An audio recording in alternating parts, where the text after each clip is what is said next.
Good morning everyone. दोस्तों, आज है अप्रैल 23 2024 और हम लोग करेंगे द हिंदू न्यूज़पेपर के एनालिसिस। मेरा नाम है सितेंद्र चौधरी और आज हम लोग कौन कौन से टॉपिक करने वाले हैं। आज हम लोग चार टॉपिक करेंगे। चारों टॉपिक एकदम टॉप नॉच टॉपिक हैं, बहुत बढ़िया टॉपिक हैं। प्रीलिम्स और मेंस दोनों के परस्पेक्टिव से इंपॉर्टेंट है। खासकर जो कुशान रग्स वाला टॉपिक है ये तो प्रीलिम्स ओरिएंटेड ज्यादा है।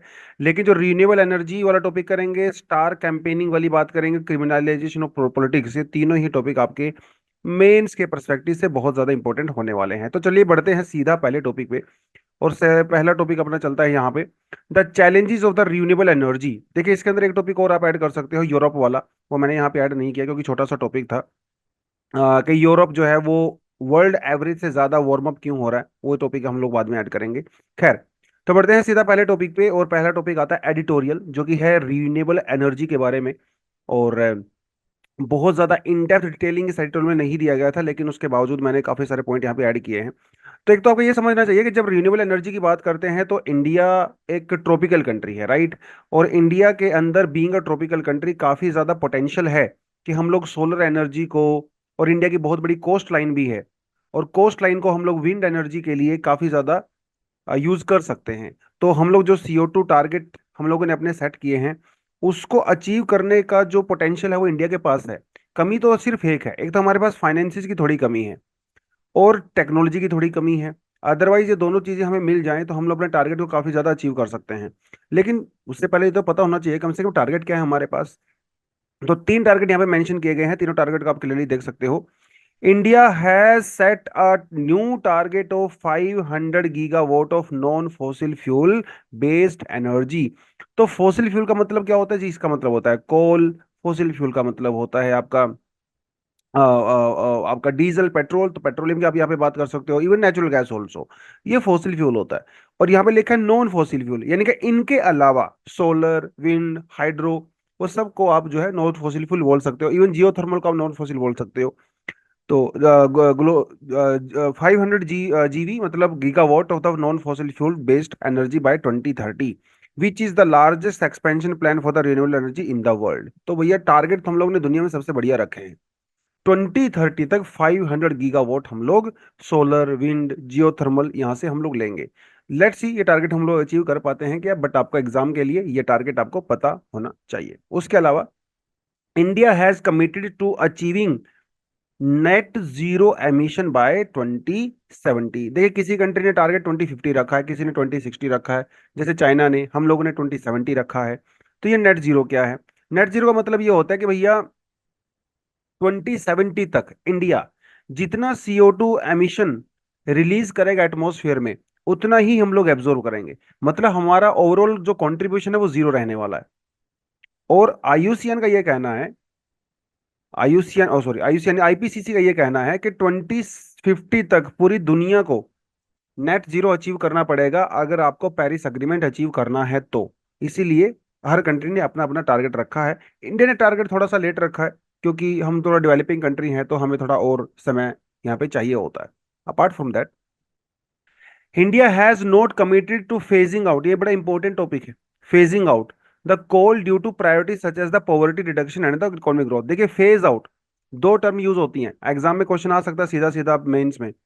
फेज आउट और फेज डाउन, ये दो दो टर्म्स काफी ज्यादा यूज होती हैं जब हम लोग क्लाइमेट चेंज की बात करते हैं। फेज डाउन का मतलब ये होता है कि हम लोग अपनी कोल की कंजम्पशन को थोड़ा कम करेंगे, धीरे धीरे धीरे धीरे कम करेंगे, और उसको धीरे धीरे जीरो पे लेके जाएंगे। ये होता है फेज डाउन। फेज आउट का मतलब होता है कंप्लीटली फॉसिल फ्यूल के यूज को बंद कर दो, स्पेशली कोल, एकदम जीरो। तो हम तो ये नहीं कर सकते ना, हम तो डेवलपिंग कंट्री हैं, ऑलमोस्ट पुअर कंट्री हैं। तो हम लोग तो कोल को बंद नहीं कर सकते। यही तो एक इंडिया के पास अपना खुद का रिसोर्स है, जो सस्ता भी है, जो काफी ज्यादा रिसोर्स है भी हमारे पास अगले 150-200 सालों के लिए। कोल थर्मल पावर प्लांट को सेटअप करना बड़ा आसान होता है। इंडिया में लाखों लोग कोल इंडस्ट्री में जुड़े हुए हैं, उनका एम्प्लॉयमेंट मिला हुआ है।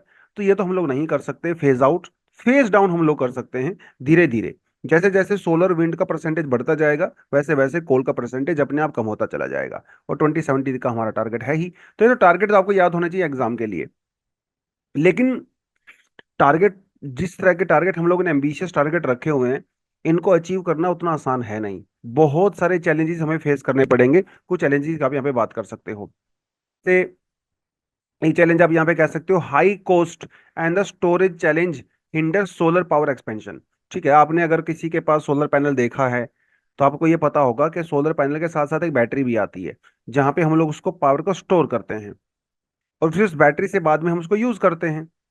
तो सोलर पैनल के साथ, पावर के साथ भी ऐसा ही होता है, क्योंकि ये जो स्टोरेज वाला पूरा प्रोसेस होता है बहुत एक्सपेंसिव होता है। और सोलर, जैसे हम लोग दिन की बात करें, दिन में तो सोलर एनर्जी खूब हमारे पास होती है, रात को तो नहीं होती है, रात को उतनी डिमांड भी नहीं होती है, विंटर्स में ज्यादा डिमांड होती नहीं है इलेक्ट्रिसिटी की। तो वो स्टोरेज करना उसको एक काफी ज्यादा एक्सपेंसिव होता है। The coal based power plants require an initial investment of 4 crore per megawatt, while the solar power plant with the capacity of 15% requirement needs 18 crore in investment। सोच रहे हो, हर मेगावाट के लिए कोल पावर प्लांट लगाने में 4 करोड़ रुपए का खर्चा होता है, जबकि उतने ही पावर के लिए आपको 18 करोड़, 18 करोड़ रुपए खर्चा करना पड़ता है जब आप सोलर पावर प्लांट लगाते हो। मतलब 4 गुना से भी ज्यादा है, 4 टाइम से ज्यादा इनिशियल कॉस्ट काफी ज्यादा यहाँ पे आती है, जिसकी वजह से इन्वेस्टमेंट नहीं हो पाता है। यहाँ पे एक सबसे बड़ा रीजन ये high cost and the storage challenge. दूसरा है लो इन्वेस्टमेंट, आपने ऊपर देख ही लिया। High transition and the distribution losses which have plagued discounts for the decades prevent them from making decisive investment in the support। India के अंदर एक सेक्टर जिसके ऊपर सबसे ज्यादा लाइबिलिटी है, वो आपका आती है डिस्कॉम्स, यानी कि जो पावर डिस्ट्रीब्यूशन कंपनीज होती हैं, इनके पास पैसा ही नहीं है, इन्वेस्टमेंट कहाँ से करेंगे, बड़ी प्रॉब्लम है। राइट। दूसरी बात, वेदर डिपेंडेंसी। अब सोलर या विंड की अगर बात करें, टाइडल एनर्जी की बात करें, तो ये तो पूरे का पूरा खेल वेदर के ऊपर ही चल रहा है, और वेदर का कोई भरोसा नहीं है। राइट। तो बहुत रिलायबल सोर्स नहीं है, हमेशा इनके लिए फेवरेबल वेदर होगा ऐसा कोई गारंटी नहीं है, इसलिए फ्लक्चुएशंस होती है। तो आप 100% सोलर विंड के ऊपर कंटिन्यूस इलेक्ट्रिसिटी सप्लाई के लिए भरोसा नहीं कर सकते, आप इनके भरोसे कोई फैक्ट्री नहीं लगा सकते। अब पता चला है कि हफ्ते से सूरज ही नहीं निकला है, तो सोलर एनर्जी से जो स्टोरेज कर रखी थी वो सारी यूज कर दिया आपने, तो फैक्ट्री बंद हो जाएगी। हाँ, लेकिन कोल बेस्ड जो पावर हम लोग जनरेट करते हैं, उस पर आप कंटिन्यूसली भरोसा कर सकते हो कि वहां से आपको रेगुलरली इलेक्ट्रिसिटी सप्लाई मिलेगा।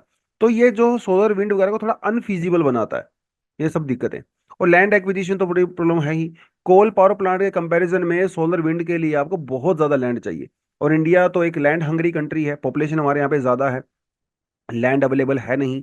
और जहाँ पे लैंड अवेलेबल है वहाँ पे सोलर और विंड का पोटेंशियल बहुत कम है।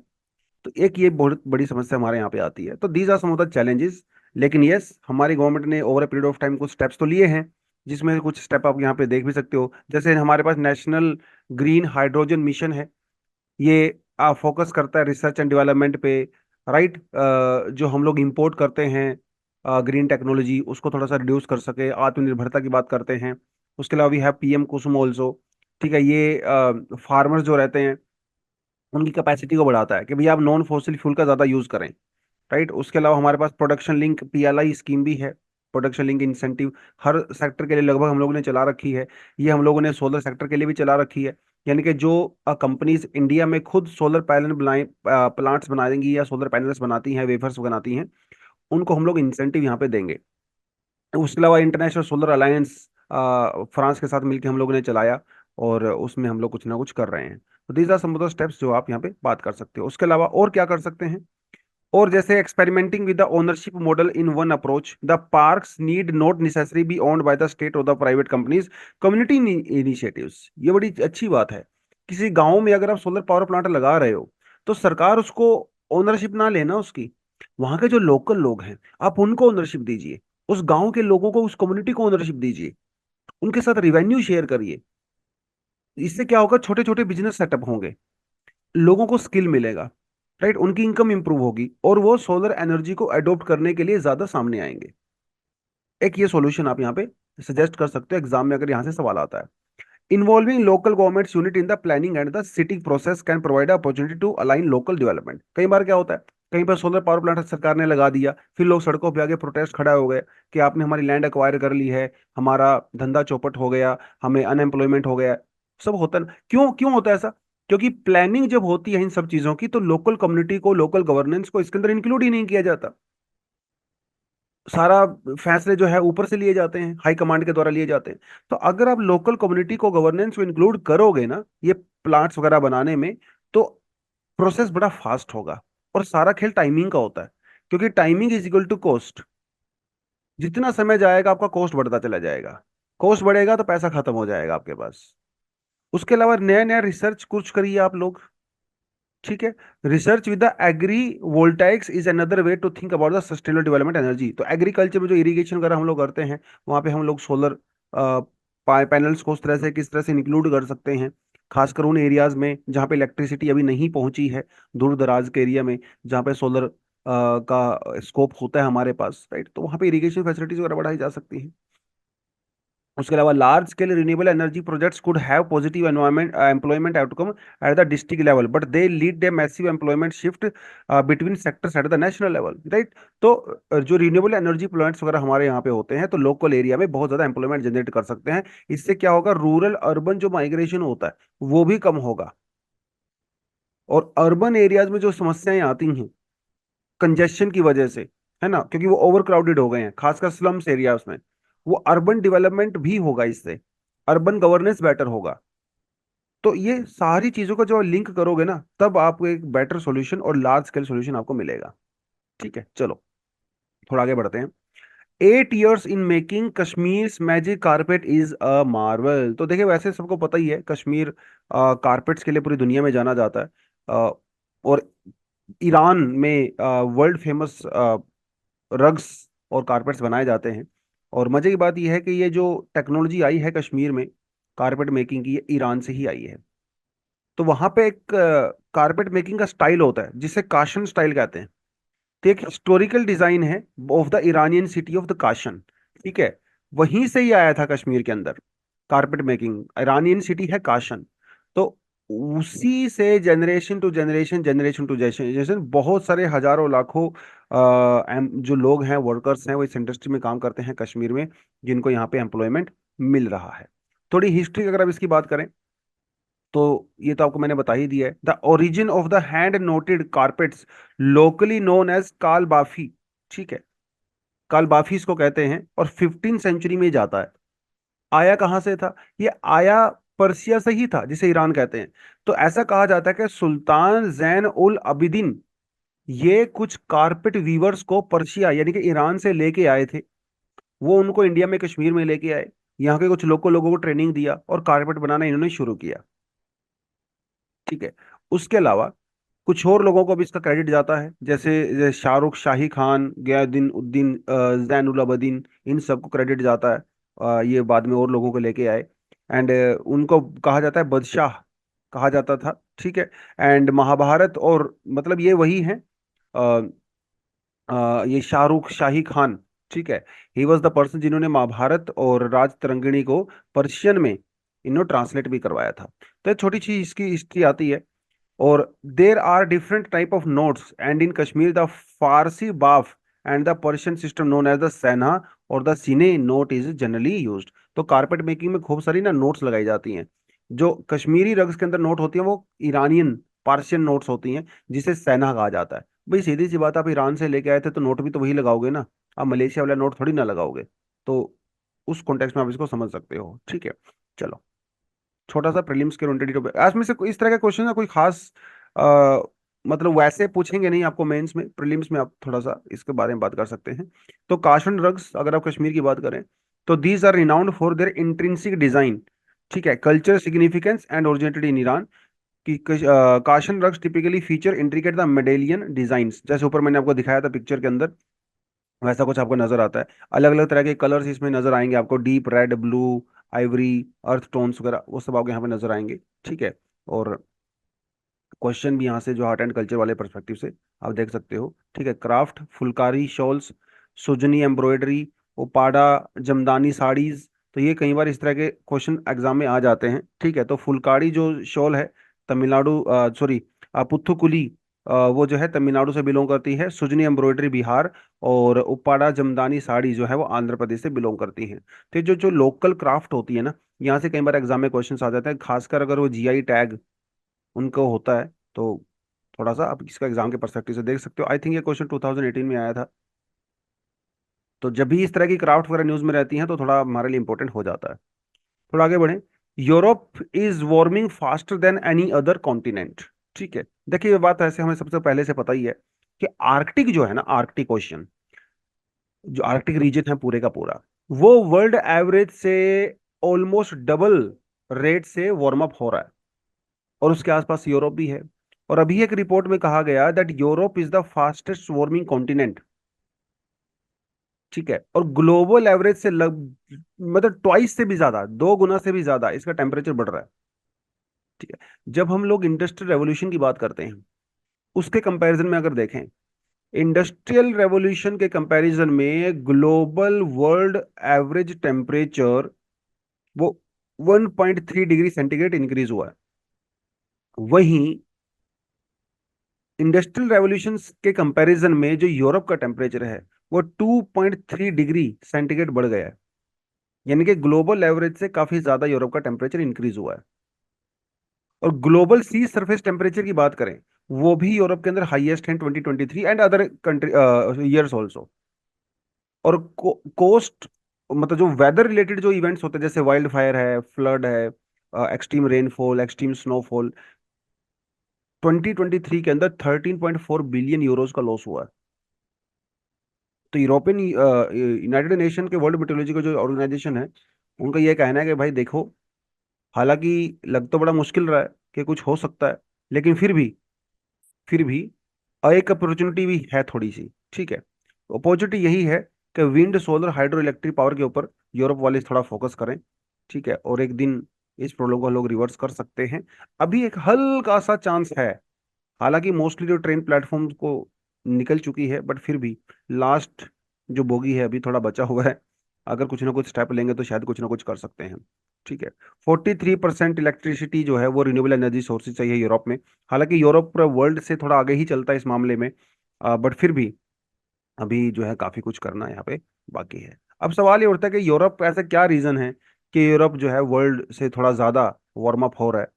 इसके कुछ रीजन यहाँ पे फाइंड आउट किए गए हैं, जैसे प्रोक्सिमिटी टू द आर्कटिक। और आपको अच्छे से पता है कि 1990 से अब तक आर्कटिक जो है वो वर्ल्ड एवरेज से 4 गुना से ज्यादा गर्म हो रहा है।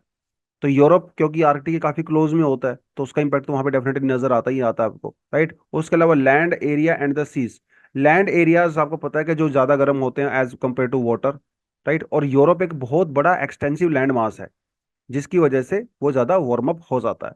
अपार्ट फ्रॉम दैट, वर्ल्ड जब गर्म होता है, तो जब हम लोग ओशन करंट्स की बात करते हैं, जैसे हमारे यहाँ पे गल्फ स्ट्रीम की आप बात कर सकते हो। ठीक है, जो कि अपना अटलांटिक ओशन के अंदर चलती है गल्फ स्ट्रीम। ये क्या करती है गल्फ स्ट्रीम, ये ट्रॉपिकल एरिया से वार्म वाटर को यूरोप की तरफ लेके जाती है, उसको वहां पे ट्रांसपोर्ट करती है। तो जब ट्रॉपिक्स गर्म होंगे, तो गल्फ स्ट्रीम वगैरह नॉर्थ अटलांटिक ड्रिफ्ट की वजह से वो जो वार्म वाटर है वो यूरोप की तरफ चला जाता है, जिसकी वजह से वहां पे वार्मिंग ज्यादा होती है। और उसके कंपैरिजन में आर्कटिक ओशन की जो बर्फ होती है, जो स्नो आइस होते हैं, वो भी मेल्ट हो जाती है, राइट। वो सब रीजन आपको यहाँ पे नजर आते हैं। उसके अलावा अल्पाइन ग्लेशियर्स, जब यूरोप में जब हम लोग अल्पाइंस की बात करते हैं, या फिर आप स्विट्जरलैंड में अल्पाइंस की बात करते हैं, तो वहां की जो ग्लेशियर्स थे, ठीक है, वो 30 मीटर तक जो है वो थिन हो चुके हैं 1997 से लेकर 2021 तक। ग्रीनलैंड आइस जो है बहुत फास्ट मेल्ट हो रही है। इनकी वजह से सी लेवल राइज हो रहा है, और फिर ओवरऑल जो है टेम्परेचर इंक्रीज हो रहा है। तो उसके अलावा कुछ और चीजें, जैसे एटमॉस्फेयर के अंदर वाइल्ड फायर्स बहुत ज्यादा हो रही हैं यूरोप के अंदर पिछले कुछ सालों में।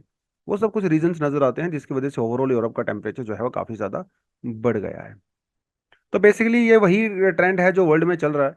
यूरोप में ये ट्रेंड थोड़ा सा फास्ट है as compare to other part of the world, but this is just a continuity of all the other extreme phenomena which are happening all over the world, right.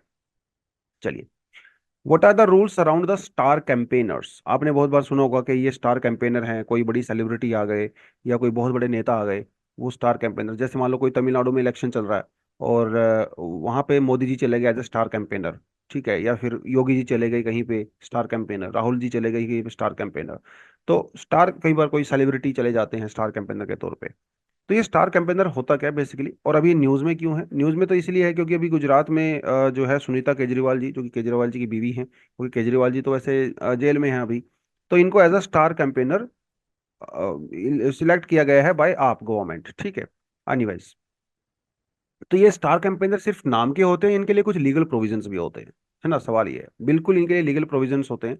जैसे section 77 जो हमारा representation of people act होता है 1951, वो कहता है कि भाई ये जो स्टार कैंपेनर है इनके एक्सपेंडिचर की बात करता है। अब कोई स्टार कैंपेनर है, जैसे मान लो गुजरात में इलेक्शन है, वो स्टार कैंपेनर वहां पे इलेक्शन नहीं लड़ रहा है गुजरात में, उसको कोई वहां का ना वो कैंडिडेट है ना उसको वहां का टिकट मिला है, वो तो दिल्ली से आया है। तो उस पे जो खर्चा होगा ना उसकी बात की जाती है, ठीक है। तो leader of the political party are popularly known as the star campaigner. अब गुजरात में इलेक्शन है मान लो, तो केजरीवाल जी वहां पे as a star star campaigner जाएंगे, क्योंकि वो पार्टी के लीडर हैं। ना तो वहां से टिकट मिला है उनको, और ना वहां से इलेक्शन लड़ रहे हैं। तो बिकॉज वो पार्टी के लीडर हैं, पार्टी का चेहरा है, फेस है, पॉपुलर हैं, तो इसलिए वहां पे स्टार कैंपेनर के रूप में जाते हैं। तो generally leader of the political party को हम लोग स्टार कैंपेनर कहते हैं। बट ऐसा हमेशा नहीं होता, कई बार बहुत सेलिब्रिटीज जो होती हैं, ठीक है, उनको भी एज अ स्टार कैंपेनर के रूप में यूज किया जा सकता है, ठीक है। रिप्रेजेंटेशन ऑफ पीपल एक्ट क्या कहता है? वो कहता है कि जो रिकॉग्नाइज्ड पॉलिटिकल पार्टी है, चाहे वो नेशनल हो चाहे स्टेट हो, वो 40 से ज्यादा स्टार कैंपेनर नहीं रख सकती। लेकिन जो रजिस्टर अनरिकॉग्नाइज्ड पार्टी है, वो 20 से ज्यादा स्टार कैंपेनर नहीं रख सकती है। ये एक रूल है बेसिकली, ठीक है। उसके अलावा उनके जो नाम वगैरह होते हैं स्टार कैंपेनर्स के, वो पॉलिटिकल पार्टीज को एडवांस में इलेक्शन कमीशन ऑफ इंडिया को देने पड़ते हैं और चीफ इलेक्टोरल ऑफिस को भी देने पड़ते हैं, ठीक है। In case of the multi phase election, political party can submit separate list of the, मतलब जैसे अभी लोकसभा के इलेक्शन जो अलग अलग फेज में चल रहे हैं, तो हर फेज के लिए अलग अलग स्टार कैंपेनर्स हो सकते हैं। उनकी लिस्ट पॉलिटिकल पार्टीज को एडवांस में 7 डेज पहले एटलीस्ट आपको इलेक्शन कमीशन ऑफ इंडिया को या चीफ इलेक्शन ऑफिसर को देनी पड़ती है। तो ये तो कुछ रूल्स होते हैं स्टार कैंपेनर को लेके। लेकिन किसी पॉलिटिकल पार्टी के पास अगर कोई स्टार कैंपेनर है तो क्या उसको कुछ बेनिफिट होता है? यहाँ पे रूल कहता है जी बिल्कुल उसके लिए बेनिफिट होते हैं, ठीक है। बेनिफिट क्या है उनके लिए, थोड़ा यहाँ पे देख लेते हैं। Leader of the position political party, मतलब जो कि स्टार कैंपेनर है हमारे यहाँ पे, मैं इसको ऐसे ही लिख देता हूँ, स्टार कैंपेनर जो है, जब वो ट्रैवल करते हैं, जैसे मान लो समाजवादी पार्टी है, इन्होंने किसी स्टार कैंपेनर को अपॉइंट किया है, तो वो जो स्टार कैंपेनर ट्रैवल करेंगे, चाहे वो एयर से करें चाहे वो गाड़ी से करें ट्रेन से करें, वो जो भी खर्चा होगा वो उस पॉलिटिकल पार्टी के कैंडिडेट के खर्चे में नहीं काउंट होगा। देखिए रूल क्या कहता है, रूल ये कहता है कि जो बड़ी स्टेट्स हैं वहां पे एक कैंडिडेट, लोकसभा का कैंडिडेट 95 लाख से ज्यादा खर्चा नहीं कर सकता, और छोटे स्टेट्स के अंदर 75 लाख से ज्यादा खर्चा नहीं कर सकता। हालांकि आपको सोच के थोड़ी हंसी आ रही होगी, क्योंकि इससे ज्यादा खर्चा तो ग्राम पंचायत के इलेक्शन में हो जाता है।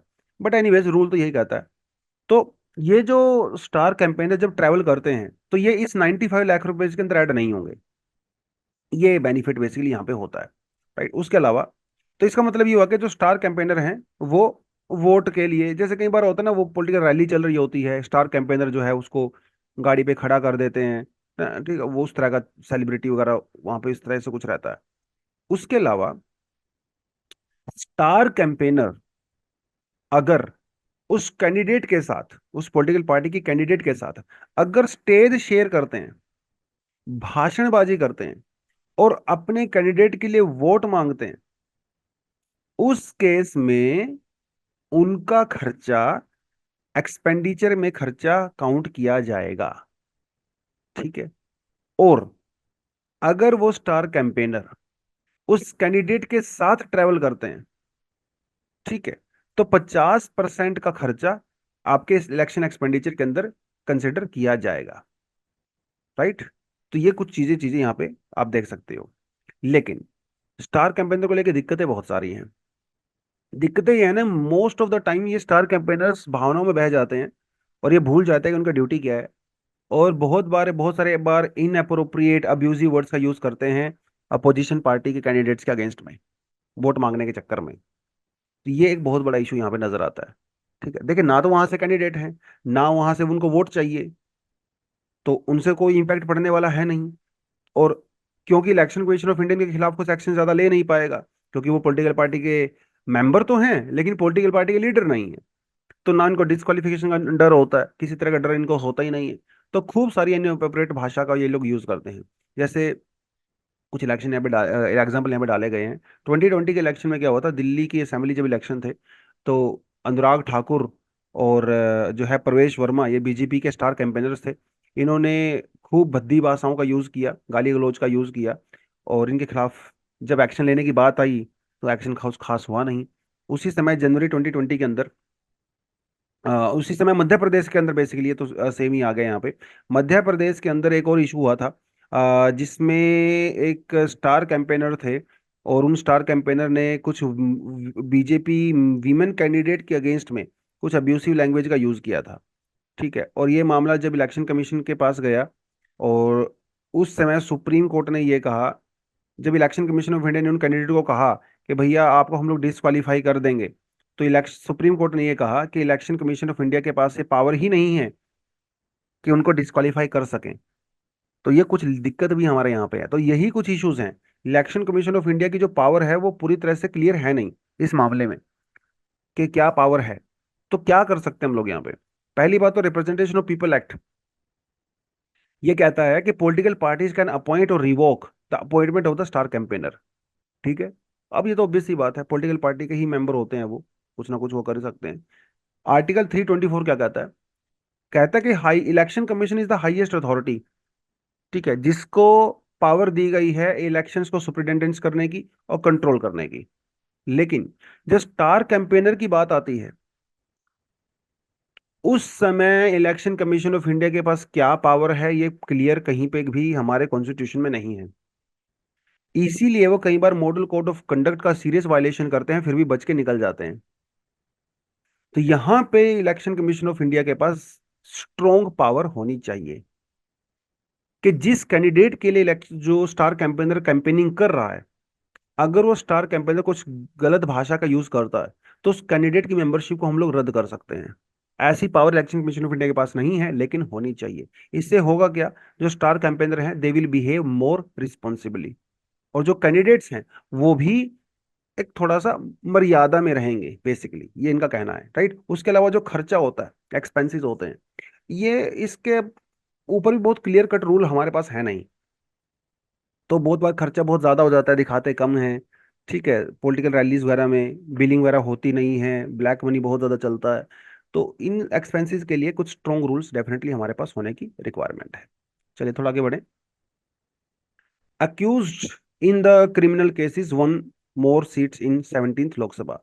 तो एमिकस क्यूराई रिपोर्ट, एमिकस क्यूराई रिपोर्ट का मतलब ये होता है कि जैसे कोई ऑर्गेनाइजेशन है, या कोई पर्सन है, कोई इंस्टीट्यूट है, वो सुप्रीम कोर्ट वगैरह में, हाई कोर्ट में, कोर्ट में बेसिकली जब अपनी कोई रिपोर्ट देते हैं, अपनी एनालिसिस देते हैं, देखिए ये इंस्टीट्यूशंस उस केस की पार्टी नहीं होते हैं, ये डिफरेंट पार्टी होते हैं। इनसे सिर्फ इनका सजेशन मांगा जाता है, कुछ रिपोर्टिंग वगैरह मांगी जाती है, तो ये अपने एक्सपर्टीज में रिपोर्टिंग देते हैं। तो ऐसी ही एक रिपोर्ट सुप्रीम कोर्ट के अंदर दी गई किसी और मामले में, जिसमें इन्होंने ये कहा कि 70th लोकसभा के अंदर, जो पिछली लोकसभा थी, वहां पे क्रिमिनल केस वाले कैंडिडेट ज्यादा जीते हैं as compared to those candidates जिनके ऊपर क्रिमिनल केसेस नहीं है। तो right to information about the candidates, ये वोटर्स का फंडामेंटल राइट है under free speech and expression. Voters को पता होना चाहिए कि उनके जो कैंडिडेट्स हैं, उनके जो लीडर्स हैं, लॉ मेकर्स हैं, उनके खिलाफ कितने केसेस वगैरह चल रहे हैं, ये इस रिपोर्ट के अंदर कहा गया है, जो कि एक वेल एस्टेब्लिश्ड फैक्ट है अभी। जैसे इन्होंने कुछ अभी 2024 में जो इलेक्शन चल रहे हैं, उसका कुछ रिपोर्ट इन्होंने दिया है। इनका कहना है कि भाई फेज वन और फेज टू में, फेज वन की अगर बात करें, 1618 कैंडिडेट्स, और फेज टू के अंदर 1192 कैंडिडेट्स। इनमें से 18% कैंडिडेट ऐसे हैं जिनके खिलाफ क्रिमिनल केसेस हैं, वहीं 12% कैंडिडेट ऐसे हैं जिनके खिलाफ सीरियस क्रिमिनल केस हैं, मतलब जैसे kidnapping, murder, attempt to murder, rape, इस तरह के केसेस हैं। ये तो अभी वाले कैंडिडेट की लिस्ट है। तो क्या कहा इस रिपोर्ट के अंदर, कुछ सजेशन जब मांगी गई तो इन्होंने क्या कहा, इन्होंने कहा कि साहब देखिए, जो हाई कोर्ट की जो वेबसाइट होती है, उस हाई कोर्ट की वेबसाइट के ऊपर एक स्पेशल पेज हो, स्पेशल टैब हो, जिसके ऊपर क्लिक किया जा सके। इस टैब के अंदर पूरी इंफॉर्मेशन हो किस हाई कोर्ट में कितने लेजिस्लेटर के अगेंस्ट में कितने केसेस चल रहे हैं, कौन सा केसेस कौन से स्टेज पे पहुंचा है, उस पे कितनी हियरिंग हो चुकी है, कब तक फैसला आ सकता है, कौन जज उस केस की सुनवाई कर रहे हैं, ताकि आम आदमी स्टेट हाई कोर्ट की वेबसाइट पे जाके सारी इंफॉर्मेशन ले सके, क्योंकि ये उसका अधिकार है, राइट टू इन्फॉर्मेशन है ना। ये उन्होंने सजेस्ट किया है। जब आप इंडिया में क्रिमिनलाइजेशन ऑफ पॉलिटिक्स की बात करते हैं, तो एक बहुत बड़ा टॉपिक पॉलिटिक अपने पॉलिटी वाले सेक्शन से हो जाता है, जीएस पेपर 2 से। पहले भी हम लोगों ने यहाँ से एडिटोरियल पढ़ा किया था कुछ टाइम पहले। तो क्रिमिनलाइजेशन ऑफ पॉलिटिक्स का बेसिकली मतलब ये होता है कि जो क्रिमिनल्स होते हैं, करप्ट इंडिविजुअल्स होते हैं, वो पॉलिटिक्स में एंट्री कर जाते हैं। और ये इंडिया में सिलसिला शुरू हुआ 1970s के बाद में, क्योंकि 1970s तक तो मान के चलिए इंडिया में मोस्टली जो पॉलिटिशियंस थे, वो कहीं ना कहीं फ्रीडम स्ट्रगल से जुड़े हुए थे। तो उनके वो थोड़े ज्यादा उतने करप्शन वगैरह नहीं करते थे, ठीक है, क्योंकि आम जनता से जुड़े हुए थे, उन्होंने सब कुछ देखा था, ब्रिटिशर्स एंड एवरीथिंग। उसके बाद में जो नई जनरेशन वाले पॉलिटिक्स वाले आए ना, इनको कोई खास जनता के साथ सहानुभूति नहीं थी, कोई इनको खास पब्लिक सर्विस की वो था नहीं, फिर इमरजेंसी भी आ गया, वो सब चीजें हुई। और तो क्रिमिनलाइजेशन ऑफ पॉलिटिक्स जो है उस समय से बढ़ना शुरू हुआ, और अब तो बहुत एक्सट्रीम लेवल तक जा चुका है। तो ये जो इंडिविजुअल्स हैं क्या करते हैं, ये अपनी पोजीशन का मिसयूज करते हैं, अपने पर्सनल एजेंडा को प्रायोरिटाइज करते हैं, ठीक है, अपने नियर डियर को, नेपोटिज्म बहुत चलता है, उनकी ज्यादा हेल्प कर लेते हैं। 2014 के अंदर 24 मेंबर ऑफ पार्लियामेंट जो है क्रिमिनल केसेस पेंडिंग थे, 2019 9 के अंदर 30% हो गए, 2019 में 43% हो गए, और हर साल ये परसेंटेज बढ़ता ही चला जा रहा है। क्रिमिनल्स इंडिया की पॉलिटिक्स में ज्यादा आ रहे हैं। अब अगर मान के भी चलो कि इनमें से कुछ केसेस फेक भी हो सकते हैं, पॉलिटिकल वेडेंटा भी हो सकता है, बट फिर भी परसेंटेज लगातार बढ़ रहा है। What is the cause of the criminalisation of the politics in India? सीधी सी बात यह है कि भाई, जो गवर्नमेंट फेल हो जाती है, ठीक है, फेलियर ऑफ द गवर्नमेंट, जो सोशो इकोनॉमिक कंसर्न्स होते हैं लोगों के, तो जब सरकार उनकी हेल्प नहीं कर पाती है, तो लोग ऐसी लोगों की हेल्प लेना पसंद करते हैं जो कि पावरफुल होते हैं, जो वेल्दी होते हैं, जो उनके कंसर्न्स को दूर कर सकें। बाहुबली टाइप के जो लोग होते हैं, आपने मूवी देखी होगी, एक अमिताभ बच्चन की मूवी थी, अ, जिसमें वो लोग क्या करते हैं कि अपना खुद का ही एक कोर्ट लगाते हैं, लोग उनके पास आते हैं, उनकी समस्याएं सुनते हैं। ऐसा कुछ यहाँ पे हो सकता है। वोट बैंक पॉलिटिक्स तो हमारे यहाँ पे चलती है, in the name of the caste, ethnicity, religion, ठीक है। तो ये क्रिमिनल्स किसी खास कम्युनिटी से बिलोंग करते हैं, तो इनको अपनी कम्युनिटी की वोट्स जो है वो ज्यादा मिलती हैं, तो ये कितने भी क्राइम करते रहें, सब कुछ इग्नोर कर देती है जनता। तो यहाँ पे कहीं ना कहीं आप ये भी कहना चाहेगा कि अगर जनता ही सही नहीं है, अगर जनता खुद कास्ट, रिलीजन, धर्म के नाम पे वोट कर रही है, तो भाई फिर वो हरिश्चंद्र को थोड़ी ना चुनेंगे, वो तो ऐसे ही लोगों को चुनेंगे। तो जनता भी यहाँ पे उतनी ही कसूरवार है जितनी यहाँ पे कैंडिडेट्स हैं। अगर जनता धर्म कास्ट से ऊपर उठ के अगर वोट करेगी, तो किसी को वोट नहीं करेगी ऐसे लोगों को जो क्रिमिनल्स हैं। ब्लैक मनी बहुत यूज होती है, अभी हम लोगों ने देखा 95 लाख रुपीज लोकसभा कैंडिडेट खर्चा कर सकता है, लेकिन लोकसभा के खर्च इलाके में करोड़ों रुपया खर्च आता है, करोड़ों रुपए। तो कहाँ से आ रहा है पैसा, ये फंडिंग कहाँ से आ रही है ब्लैक मनी के थ्रू?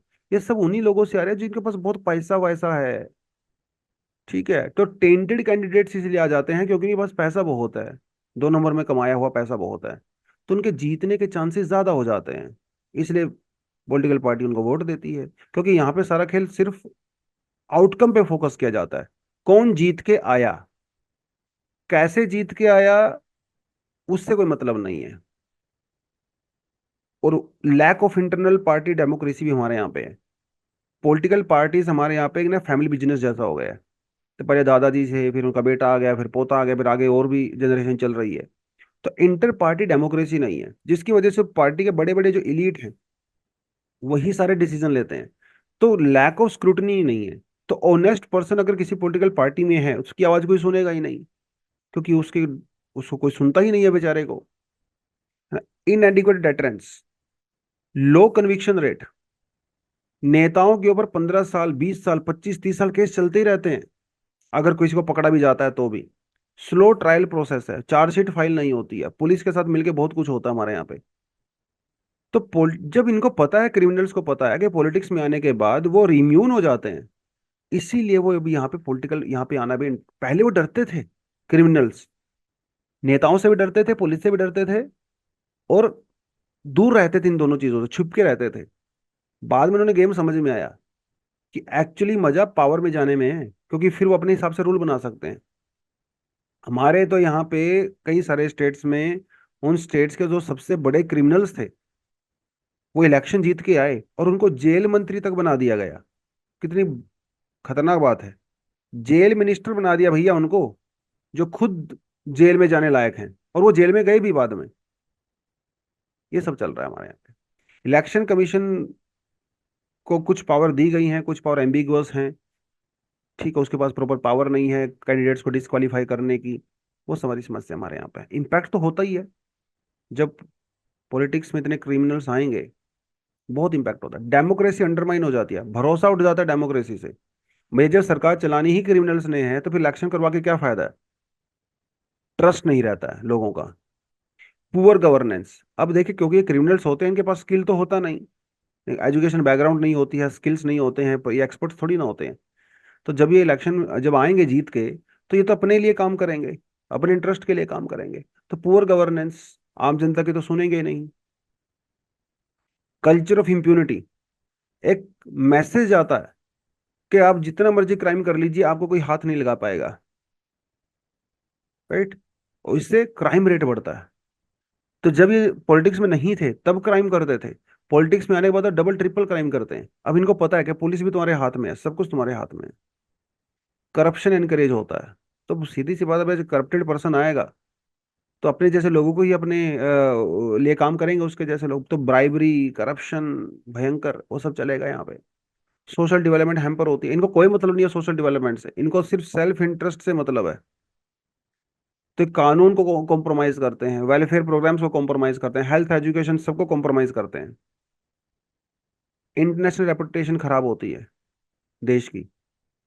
ये सब चीजें हमारे यहाँ पे होती हैं। हालांकि कुछ इनिशिएटिव लिए गए हैं, ऐसी बात नहीं, ओवर पीरियड ऑफ टाइम। जैसे आर्टिकल 183, 84, आर्टिकल 173 डील करता है कि कैंडिडेट्स की क्या एलिजिबिलिटी होनी चाहिए।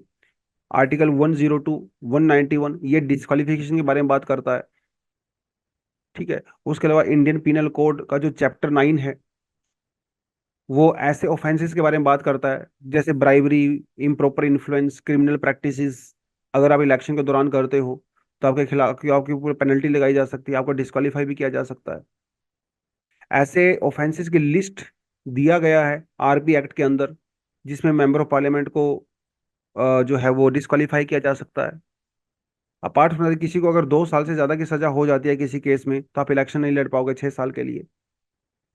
आपको एफिडेविट फाइल करना पड़ता है अपना नॉमिनेशन भरने के लिए। ठीक है, जिसमें अगर आप गलत इन्फॉर्मेशन आपने भर दिया तो आपको डिस्क्वालीफाई किया जा सकता है। तो रूल्स तो हैं हमारे यहाँ पे, लेकिन प्रॉपर अनफॉर्चुनेटली यहाँ पे इम्प्लीमेंटेशन होता नहीं है।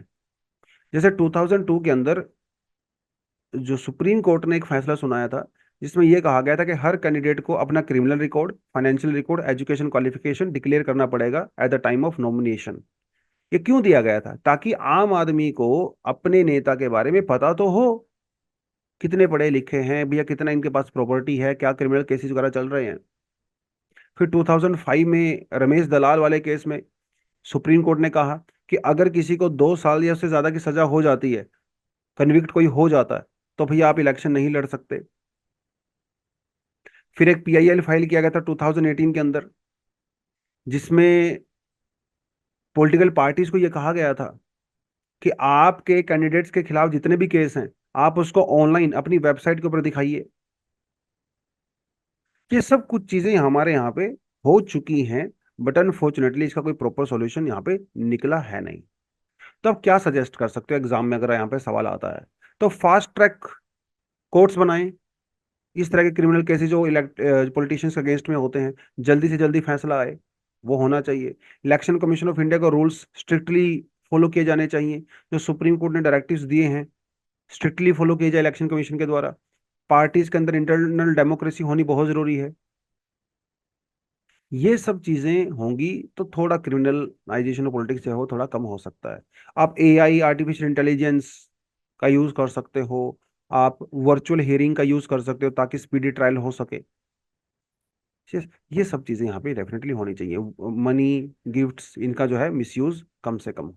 तो ये सोल्यूशन जो है आपको सजेस्ट कर सकते हो। Apart from that we have some additional article also, आप इनको भी पढ़ सकते हैं। तो आज के लिए इतना ही है। Thank you very much, all the best, जय हिंद। जय जवान जय किसान।